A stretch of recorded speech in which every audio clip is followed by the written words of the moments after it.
사람이 약혼하지 아니한 처녀를 꾀어 동침하였으면 납폐금을 주고 아내로 삼을 것이요 만일 처녀의 아버지가 딸을 그에게 주기를 거절하면 그는 처녀에게 납폐금으로 돈을 낼지니라. 너는 무당을 살려두지 말라. 짐승과 행음하는 자를 반드시 죽일지니라.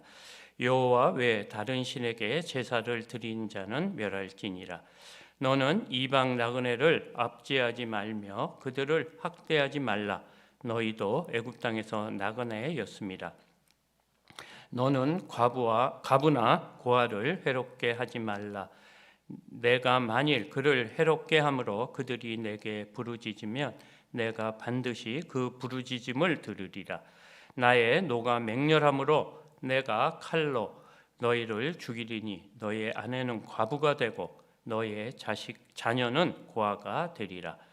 내가 만일 너와 함께한 내 백성 중에서 가난한 자에게 돈을 구워주면 너는 그에게 채권자같이 하지 말며 이자를 받지 말 것이며 내가 만일 이웃의 옷을 전당 잡거든 해가 지기 전에 그에게 돌려보내라.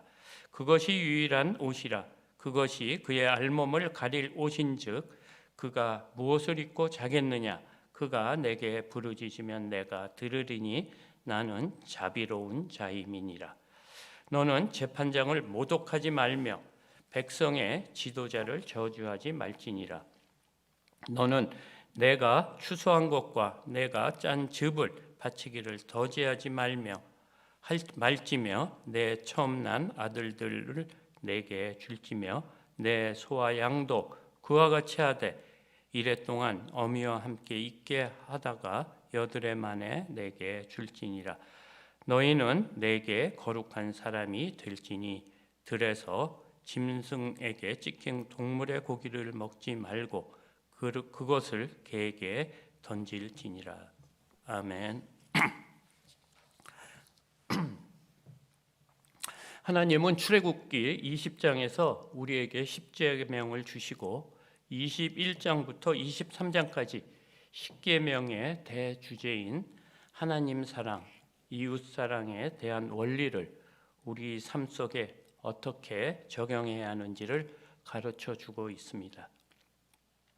이것은 이스라엘 백성에게 구별된 삶을 명령한 것인데 하나님의 백성으로 구별된 삶이 무엇인지 오늘 본문을 통해 살펴보고자 합니다. 오늘 본문을 세 단락으로 나눌 수가 있습니다. 16절에서 20절, 21절에서 27절, 28절에서 31절까지입니다. 먼저 16절에서 20절까지는 행음의 문제와 이방신을 섬기는 일이 연관성이 있다고 말하고요. 21절에서 27절까지는 사회에서 소외당하고 어려운 가난한 자에 대한 율례로서 이웃사랑에 대한 내용을 말하고 있습니다. 마지막으로 28절에서 31절까지는 헌물에 대한 규례와 택한 백성의 정체성을 말하고 있습니다. 그럼 첫 단락인 16절에서 20절입니다. 사람이 약혼하지 아니한 처녀를 꾀어 동침하였으면 납폐금을 주고 아내로 삼을 것이요 만일 처녀의 아버지가 딸을 그에게 주기를 거절하면 그는 처녀에게 납폐금으로 돈을 낼지니라. 너는 무당을 살려두지 말라. 짐승과 행음하는 자는 반드시 죽일지니라. 여호와 외 다른 신에게 제사를 드린 자는 멸할지니라. 아멘. 본절에서는 처녀를 꾀어 동침한 자에 대한 성윤리에 대한 규정을 말씀하시면서 납폐금을 주고 아내를 삼으라고 하십니다. 여기 납폐금이란 신랑이 가져오는 결혼 지참금과 같습니다. 이런 성적 윤리가 영적 윤리와도 연관이 있다고 합니다. 행음은 단순한 성행위로 보지 않고 부부관계의 관점으로 보는 것입니다. 그래서 그 남자는 그 처녀를 반드시 아내로 삼아야 하고 책임을 져야 한다는 것입니다.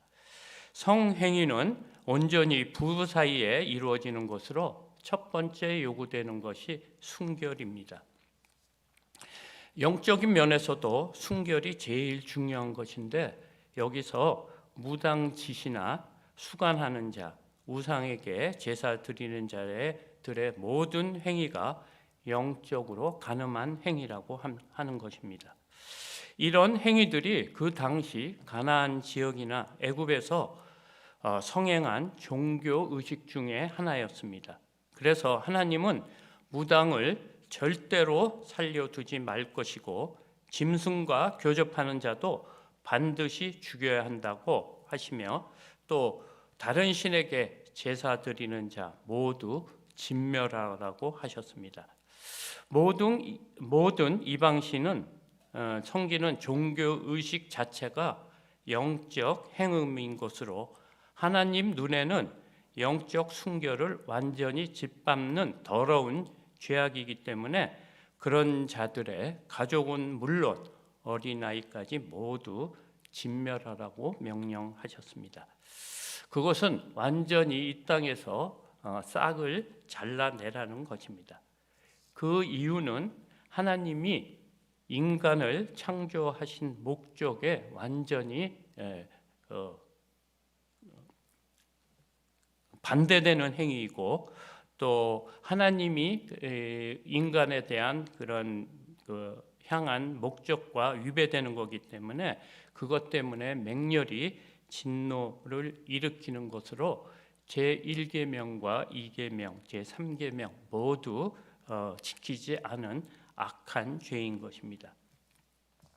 두 번째 단락은 21절에서 27절인데 사회에서 소외된 약자에 대한 최소한의 가르침을 말하고 있습니다. 또 이것은 하나님의 속성 중에 자비와 긍휼에 해당되는 것입니다.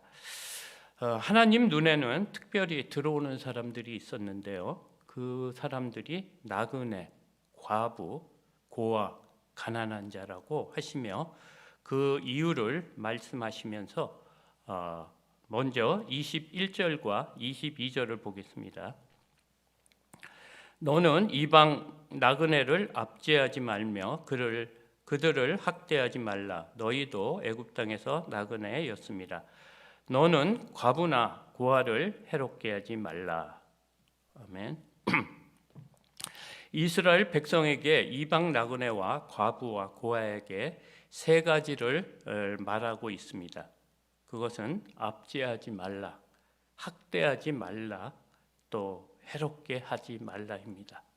그 이유가 너희도 애굽 땅에서 노예였을 때 나그네처럼 과부와 또 고아처럼 학대받았고 압제를 당했고 해로움을 당한 존재였기 때문에 그때의 고통과 괴로움을 기억하고 나그네나 어려운 사람들에게 그런 짓을 하지 말라는 것입니다. 사실 너무 당연한 말씀 같은데 하나님께서 이런 것을 우리에게 말씀하고 있습니다. 지금 같으면 외국인 노동자나 일일 노동자 또는 이 땅에서 힘없이 살아가는 사람들일 것입니다. 그들이 우리의 이웃이라고 하나님께서 말씀하고 있습니다. 그리고 그들의 것을 빼앗지 말고 각별히 돌보라는 말씀을 하십니다.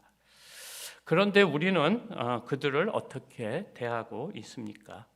혹시 무시하지는 않았습니까? 그리고 가난한 자에 대해 몇 가지 사항을 말씀하십니다. 25절에서 27절까지입니다.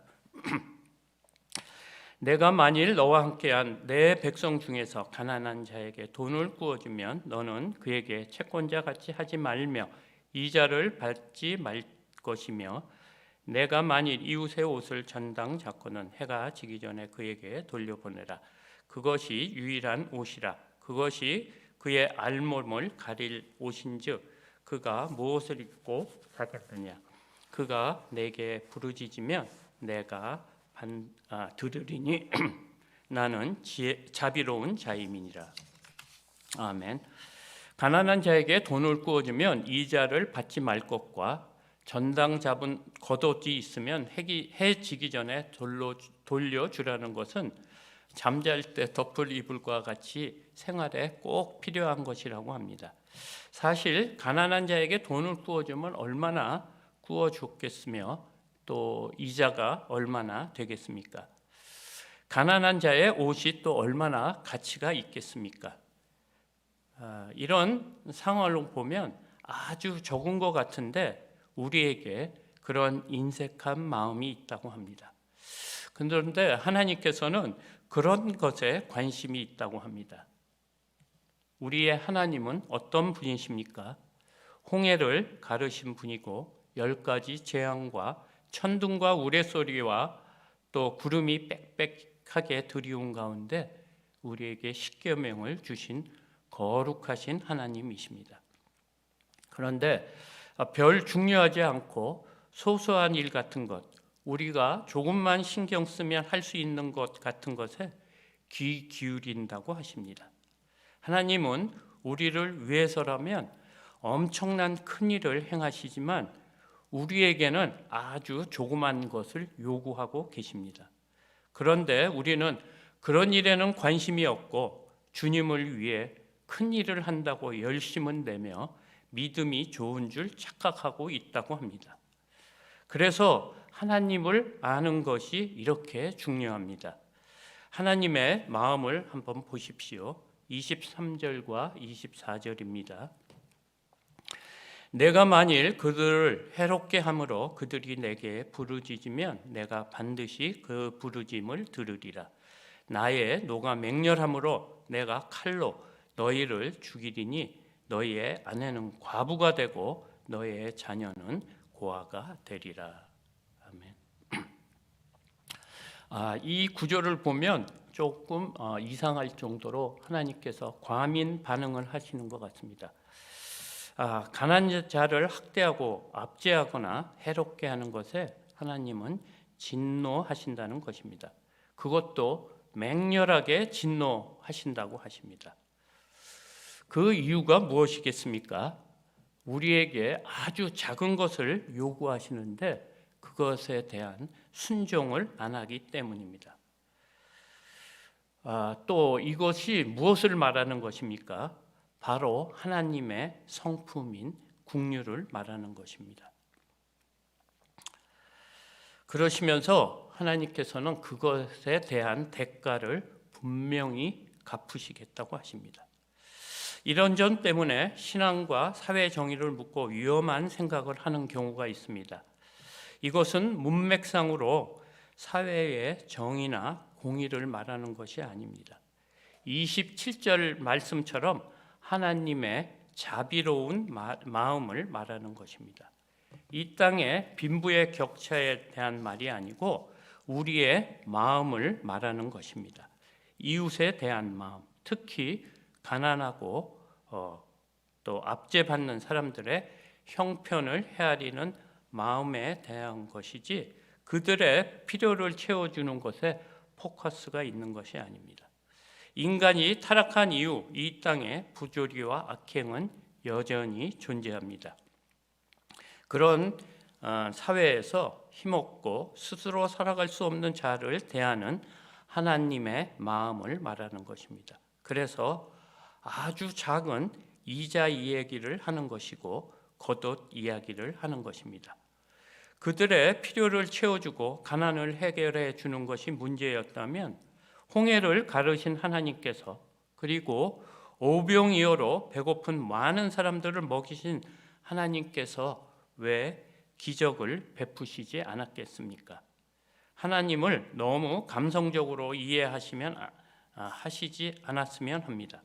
하나님은 우리의 값싼 긍휼보다 더 크신 긍휼을 가신 분입니다. 왜 우리에게 고아와 과부 또 나그네를 두신 이유가 무엇이겠습니까?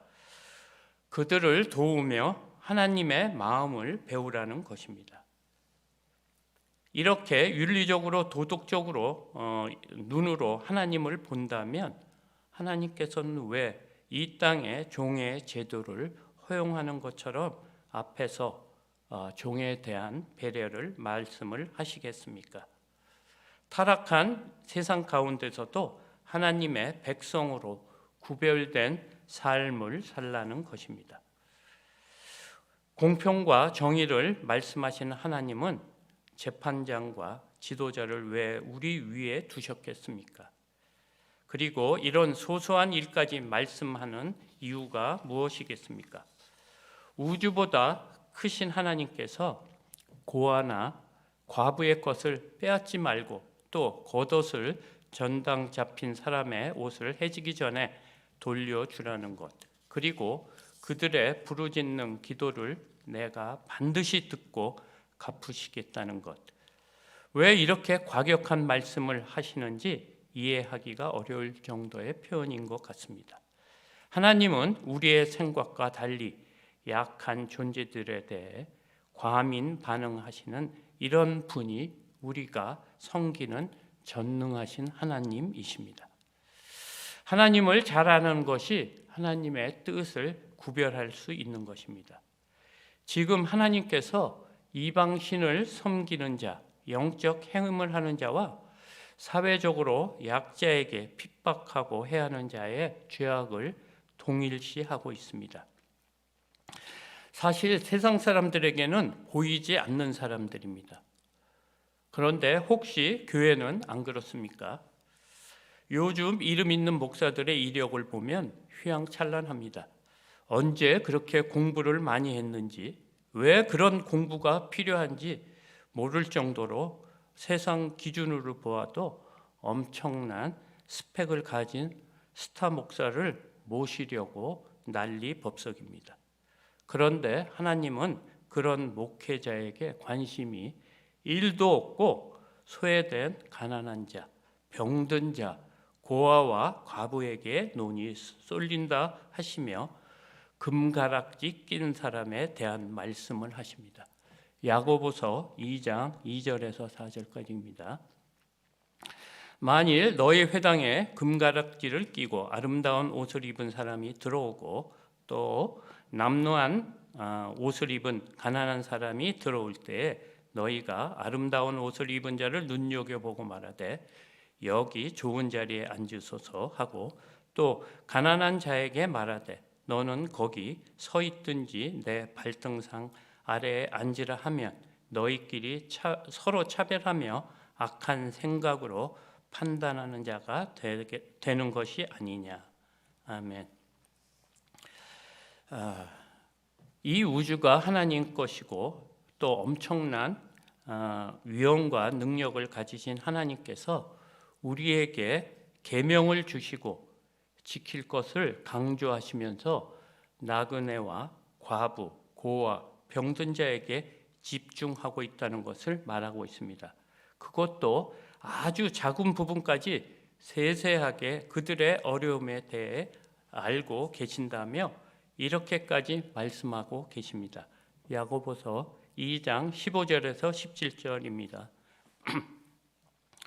만일 형제나 자매가 헐벗고 일용할 양식이 없는데 너희 중에 누구든지 그에게 이르되 평안히 가라, 덥게 하라, 배부르게 하라 하며 그 몸에 쓸 것을 주지 아니하면 무슨 유익이 있으리요. 이와 같이 행함이 없는 믿음은 그 자체가 죽은 것이라. 아멘. 이 구절을 보면 이스라엘 백성에게 너희도 애굽 땅에서 노예로 있을 때를 기억하는 것입니다. 너희도 배고프고 추위에 떨어 보았고 서러움 받은 것을 기억해 보고 그들의 형편을 헤아려 보라는 말입니다. 올챙이 때 그 어려움을 생각해 보라는 것입니다. 그런데 너희는 부드러운 말로만 따뜻하게 하세요. 많이 굶어서 어떻게 해요? 식사를 하셔야 하는데 그렇게 하면 따뜻해지고 배고픔이 없어지냐는 말을 하시는 것입니다. 무슨 의미인지 아실 것입니다. 우리는 어떻습니까? 혹시 기도만 하고 설교만 하지 않습니까?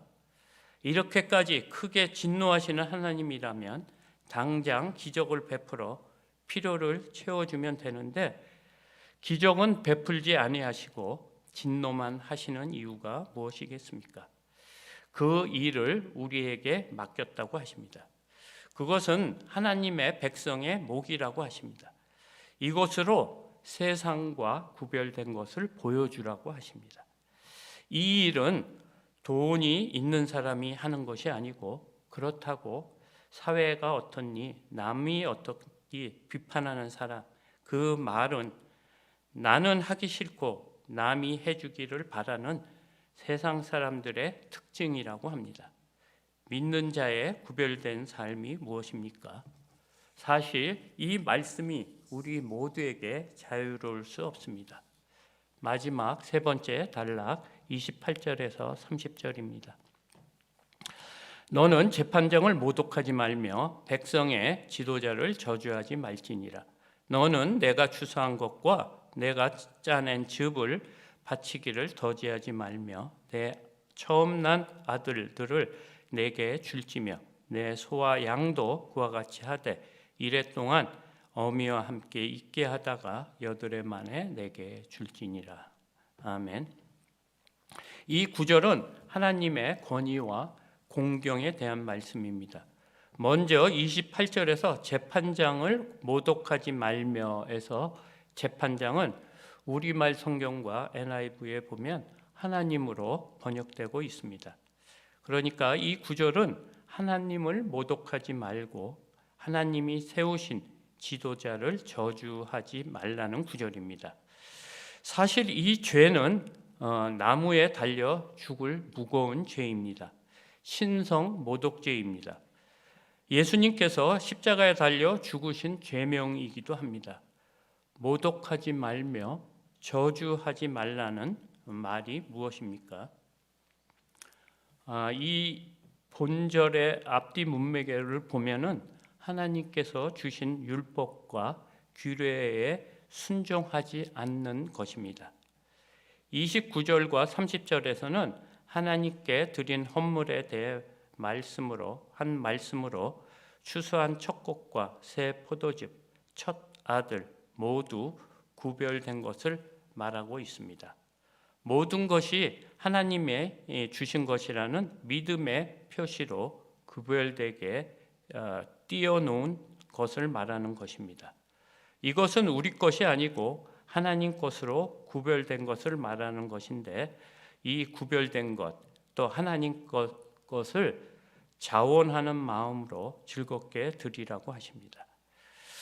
가죽의 첫 새끼도 바로 드리지 말고 7일이 지나서 드리라고 하시는 이런 세세한 규례를 지키는 자가 하나님이 구별하신 거룩한 하나님의 백성이라고 하십니다. 31절입니다. 너희는 내게 거룩한 사람이 될지니 들에서 짐승에게 찢긴 동물의 고기를 먹지 말고 그것을 개에게 던질지니라. 아멘.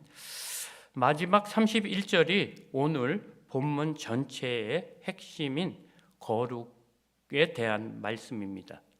첫 번째 단락에서도 영적, 육적 행음에 대한 문제와 두 번째 단락인 가난하고 불쌍한 이웃에 대한 내용도, 또 마지막 하나님의 권위와 헌물에 대한 모든 말씀을 하신 이유도 너희는 내게 거룩한 사람이 될지니입니다. 그래서 이 율법을 주셨다고 합니다. 오늘 본문 주제는 거룩입니다. 거룩의 의미는 무엇입니까? 하나님께서 내가 거룩하니 너희도 거룩할지니라고 말씀하셨습니다. 거룩이 무엇입니까? 웨스터민스터 소요리 문답에서 하나님 속성 중에 거룩이 있습니다. 그 의미는 성결도 아니고 순결도 아니고 구별됨입니다.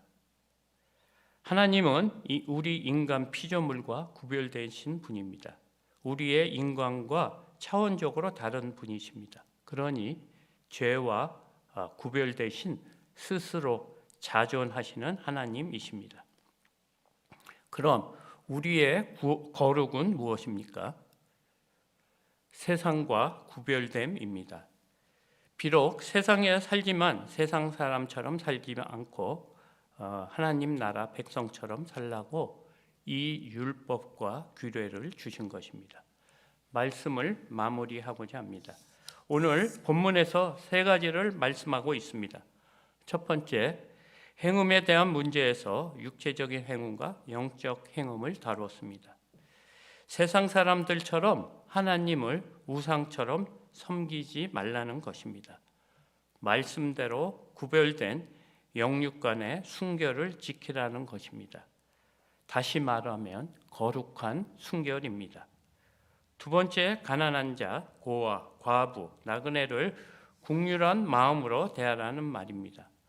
값싼 동정이 아닌 구별된 사랑과 국률로 섬기라는 것입니다. 왼손이 하는 것을 오른손이 모르게 하는 은밀한 섬김을 말하는 것입니다. 그것이 구별된 섬김이고 거룩한 섬김입니다. 마지막으로 하나님에 대한 공경을 말하고 있습니다. 하나님을 모독하지 말라는 것은 하나님 말씀에 권위를 두고 순종하는 것이고, 이 모든 것이 하나님으로부터 온 것임을 알고 하나님의 것을 구별해서 드리되 자원하는 마음으로 기쁨으로 드리라는 것입니다. 이런 삶이 구별된 삶이고 거룩한 삶이라고 하십니다. 오늘 하나님께서 우리에게 하나님 백성으로 거룩한 삶을 요구하십니다. 그런데 그렇게 살기가 쉽습니까? 부패한 우리에게 모든 것을 지키라고 이 율법을 주신 것이 아닙니다. 하나님의 선이 얼마나 높은지 그것을 깨닫고 우리의 영적 상태를 매일 체크하고 겸손한 마음으로 주님 앞으로 나가라는 말입니다. 그리고 하나님의 말씀에 순종하기 위해 애쓰는 우리를 기뻐하시며 성령님께서 도와주신다고 하십니다. 예수 그리스도의 은혜에 감사하는 것입니다. 왜 십자가를 지셔야만 했는지, 바른 복음을 깨닫고 죽어가는 영혼에 대한 국률한 마음을 갖고 추석 명절 기간 동안 구별되고 거룩한 삶을 사시는 모든 성도님이 되시길 소망합니다. 즐거운 추석 되시기 바랍니다. 기도드리겠습니다. 하나님 감사합니다. 오늘도 귀한 말씀으로 먹여주시니 감사합니다.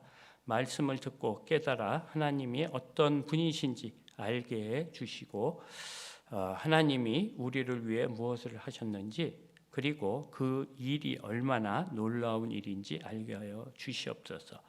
그 은혜 때문에 기쁨으로 말씀에 순종하는 거룩한 백성이 되게 하여 주시옵소서. 올해도 많은 어려움이 있었지만 그 가운데 세심하게 추석 명절을 주심을 감사합니다. 풍성한 열매를 주시고 명절을 가족과 함께 잘 보낼 수 있도록 성령님께서 함께하여 주시옵소서. 모든 교통편과 안전을 허락해 주시고 건강한 가운데 무사히 명절을 보낼 수 있게 인도하여 주시옵소서. 또 외롭고 병든 환우들을 불쌍히 보시고 하나님이 주시는 은혜의 시간이 되게 하여 주시옵소서. 주님 간구합니다. 이 코로나를 주님의 긍휼로 해결해 주시옵소서. 우리의 교만과 불순종을 용서해 주시옵소서. 감사하며 예수님 이름으로 기도드렸습니다. 아멘.